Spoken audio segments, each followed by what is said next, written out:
لله وكفى والصلاة والسلام على من لا نبي بعد أما بعد فأعوذ بالله من الشيطان الرجيم بسم الله الرحمن الرحيم ألهم أرجل يمشون بها أم لهم أيدي يبطشون بها أم لهم أعين يبصرون بها أم لهم آذان يسمعون بها قل ادعوا شركاءكم ثم كيدوني فلا تنظرون إن وليي الله الذي نزل الكتاب وهو يتولى الصالحين والذين تدعون من دونه لا يستطيعون نصركم ولا أنفسهم ينصرون وإن تدعوهم إلى الهدى لا يسمعون وتراهم ينظرون إليك وهم لا يبصرون صدق الله العظيم.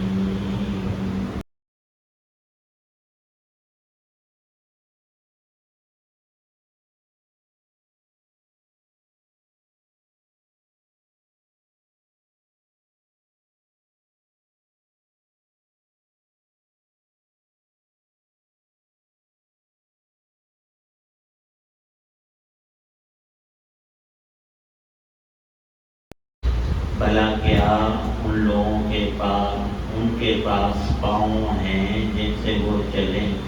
یا ان کے پاس ہاتھ ہیں جن سے وہ پکڑیں، یا ان کے پاس آنکھیں ہیں جن سے وہ دیکھیں،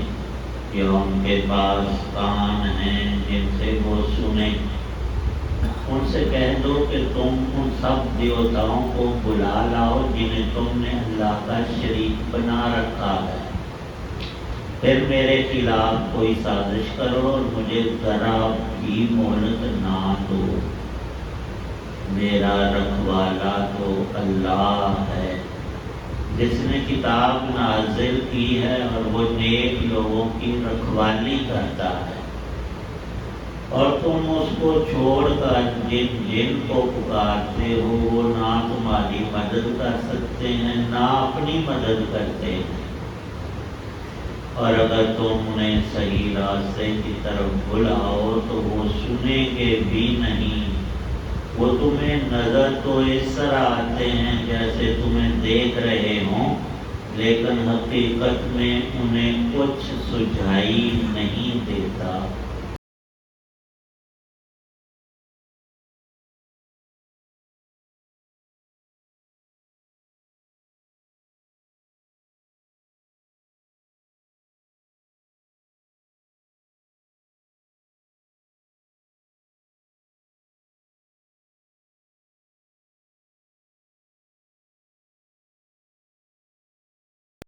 سورۃ الاعراف کی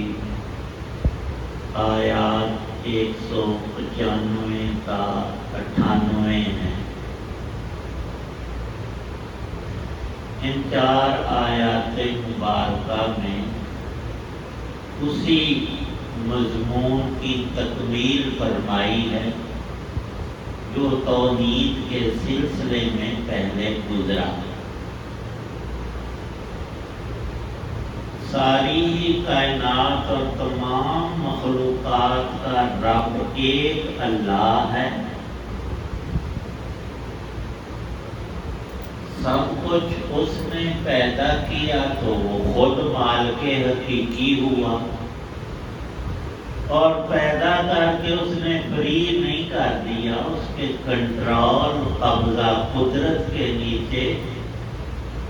ایک ذرے اور تنکے سے لے کر بڑی سے بڑی مخلوق رب کے سامنے کوئی طاقت حیثیت کچھ نہیں رکھتی، اور کبھی بھی اللہ پاک نے کسی بھی مخلوق کو اپنی خدائی کا کوئی حصہ نہیں دیا۔ یہ سب جھوٹ بولتے ہیں، مولا علی کشا فلاں اور فلاں درخت میں یہ طاقتیں ہیں، فلاں انسان پیغمبر فرشتے میں، نہ، اللہ کے مقابلے میں نہ کوئی تھا، نہ ہے، نہ ہو سکتا ہے۔ رب ایک ہی ذات ہے، اس لیے وَإِلَٰهُكُمْ إِلَٰهٌ وَاحِدٌ۔ جب رسول پاک صلی اللہ علیہ وسلم نے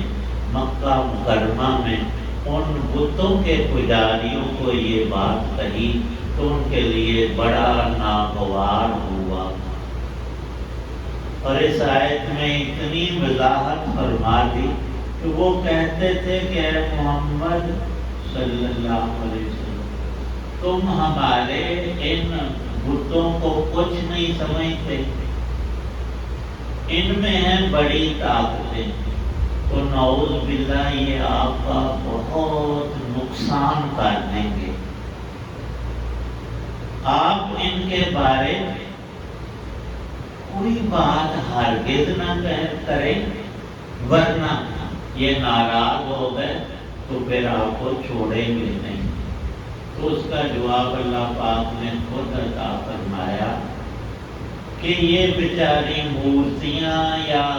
جن ہستیوں کی ان میں تم تشبیہ مانتے ہو، یہ پتھر اور لکڑی کے، اور جو امیر لوگ تھے نا، ابو جہل کی بڑی تجارت تھی، وہ مکے کا چودھری ایک تھا، اس کے پاس مال و منال پڑا تھا، اس کا بت پتھر کا نہیں تھا نہ لکڑی کا، انہوں نے باقاعدہ سونے کا بنوایا، جس طرح کوئی مالدار ہے اس کا رب بھی ویسا اسی سطح۔ یہ عجیب رب ہیں، اللہ پاک ارشاد فرماتے ہیں کہ ان ساری مورتیوں کو دیکھو، اور عربوں نے تو کیا کمال کیا، ہندو بھی ایسا ہی کرتے ہیں، انہوں نے زیادہ تر اپنی مورتیوں کو عورتوں سے منسوب کر رکھا۔ یہ جو لفظ لات ہے نا، منات، عزا، یہ سارے مونس نام ہیں، عورتوں کے نام ہیں۔ تو اپنے معاشرے میں عورت کو بہت ہی گھٹیا اور ذلیل اور بہت ہی نچلے درجے کی مخلوق سمجھتے ہیں، اور ادھر اپنی دیویاں عورتوں کے نام پر بنائی۔ اللہ پاک ارشاد فرماتے ہیں ان کو تمہارے ہاتھوں نے بنایا، انسانوں نے کرا۔ قرآن پاک میں دو لفظ آتے ہیں، ایک کا معنی، دونوں کا ویسے تو ترجمہ بت ہی کیا جاتا ہے، لیکن کچھ مورتیاں ان کی گڑھی ہوئی ہوتی تھی، اور کچھ ویسے کو خوبصورت پتھر اور گیٹا نظر آ گیا، اس میں کئی غلط سے بڑا سین، وہ اٹھا کر لے آئے کہ یہ ہمارا معبود۔ تو مورتیاں ان کی بت ان کے دو طرح کے تھے، گڑھے ہوئے جن کے ناک، ہاتھ، پاؤں، آنکھیں وہ بناتے تھے گڑھ کر، اور کچھ ان گڑھے ہی ہوتے تھے۔ جو گڑھے ہوئے ہوتے تھے ان کو قرآن نے اصنام کہا، صنم کی، اور جو ان گڑھ تھے ان کے لیے الگ لفظ استعمال فرمایا، یہ سارے کے سارے بے بس ہیں جن کے تم نے ہاتھ بنائے ہیں۔ اللہ پوچھ رہے ہیں کیا یہ ہاتھوں سے کوئی چیز پکڑ سکتے؟ پاؤں تو تم نے اپنی مورتی کے بنائے، اور کہا یہ ہمارا رب ہے، یہ نفع نقصان اس کے اندر ہے، کیسے کہ اس پہ چڑھاوا چڑھائیں گے، خوش ہو کر ہماری روزی بڑھا دے گا، ہمیں صحت دے گا، ہمیں اولاد ملے، اور اگر اس کو نہیں پوچھیں گے، اسے سجدہ نہیں کریں گے تو یہ ہمارا بیڑا غرق کرے گا، جو کچھ ہے ہم سے چھن جائے گا اور نقصانات ہوں گے۔ اللہ پاک فرماتے ہیں تمہارا نفع نقصان تو ان کے ہاتھ میں کیا ہوگا، یہ بیچارے خود ہی عاجز اور بے کمال، ان میں کوئی خوبی ہے ہی نہیں۔ آنکھ تو تم نے ان کی بنائی ہے، تم بھی بتاؤ انہیں نظر آتا ہے؟ پاؤں تو تم نے گاڑ لیے، یہ پاؤں کو حرکت دے سکتے ہیں، چل سکتے ہیں۔ کان تم نے ایسے ان کے بڑے خوبصورت بڑھائے ہوئے ہیں، ان کے کان بڑا سنتے ہیں۔ تو ایک ہی جواب تھا کہ نہیں، آنکھیں تو انسان نے بنا لی، لیکن ان میں نور کون ڈالے؟ کان تو گڑھ لیے ہیں، لیکن سننے کی طاقت ہمارے اسلام میں فوٹو مورتی یہ چیزیں حرام ہیں، تصویر بنانا یہ ناجائز اور حرام ہے۔ اور فرمایا رسول پاک صلی اللہ علیہ وسلم نے ان مصورین کو اور فوٹوگرافوں کو قیامت کے روز اللہ پاک فرمائیں گے واہ بھائی واہ، تم نے تو میرا مقابلہ کیا، میں نے ایک انسان بنایا، تم نے اس کی بالکل وہی تصویر، ہر کوئی پہچانتا تھا کہ یہ فلاں شخص کی یہ تصویر ہے، تو میں نے تو زندہ انسان اس میں روح ڈالی تھی، تم نے روح کیوں نہیں ڈالی؟ میری نقل تو اتاری، میری مخلوق کی تصویر اور فوٹو بنائی، لیکن اس میں تم نے روح نہیں ڈالی، اب مجھے ڈال کے دو، مقابلہ کرنا تو پورا کرو۔ فرمایا کہ ان سے یہ ہو نہیں سکے گا، پھر ان کی ذلت کے لیے اللہ کی طرف سے 2 گندم کے دانے اسے پکڑائے جائیں گے کہ انہیں ذرا گرا لگاؤ، گنڈ دیو انہیں۔ اب گندم کے دانے یا چنے کے دانے کسی کو ہم 2 دانے دیں کہ ان کو جیسے رسی کو دھاگے کو گرا لگائی جاتی، یہ ان کی رسوائی ہوگی قیامت کے روز۔ اور اللہ آج دنیا میں ارشاد فرما رہے ہیں کہ ہاتھ بنانے سے یہ نہیں کہ وہ پکڑیں گے اور پاؤں ہیں تو چلنے لگیں گے،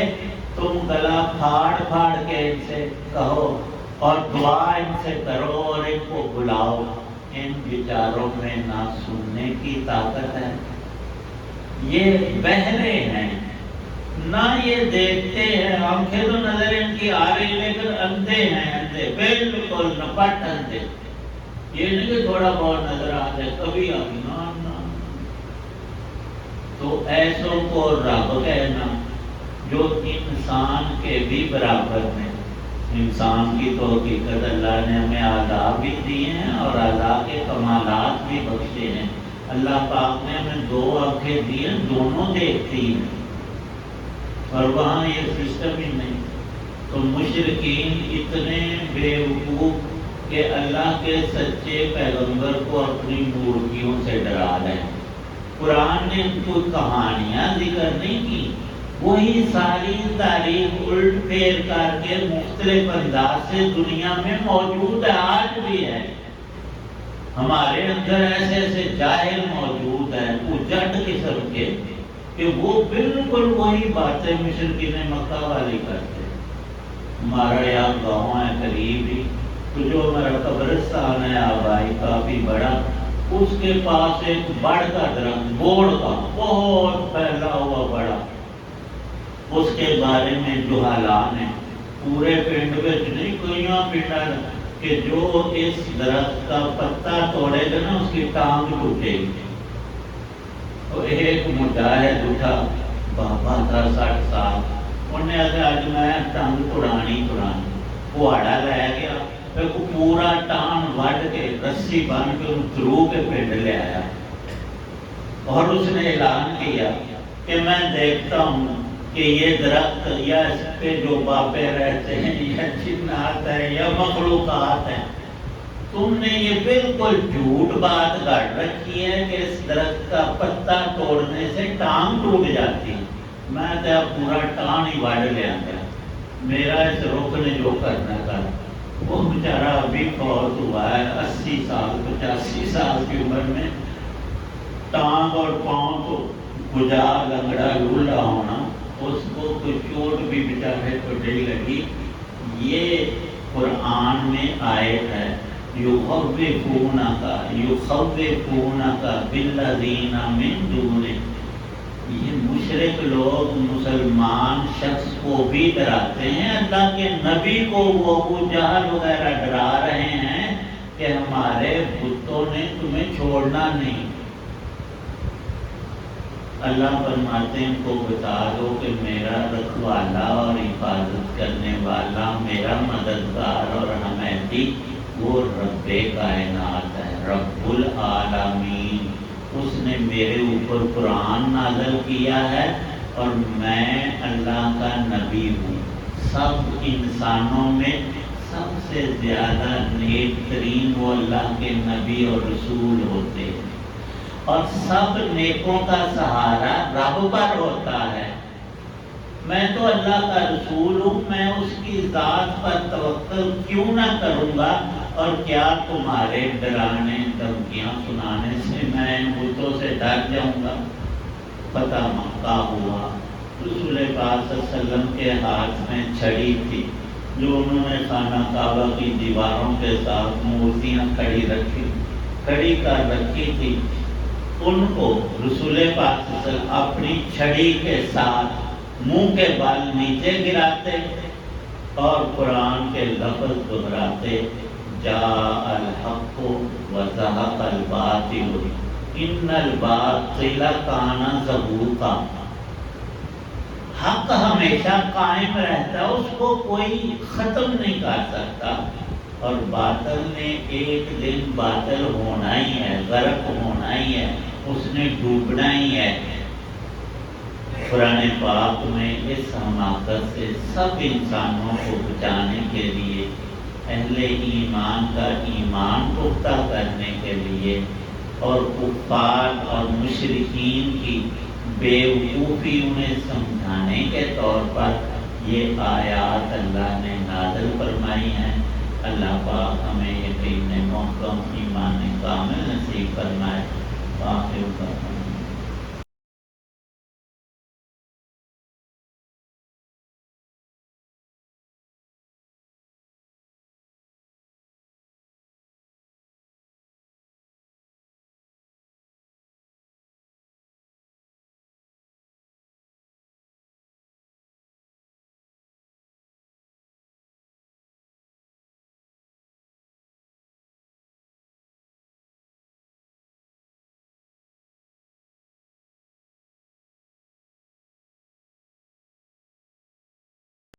الحمد للہ رب العالمین، والصلاة والسلام علی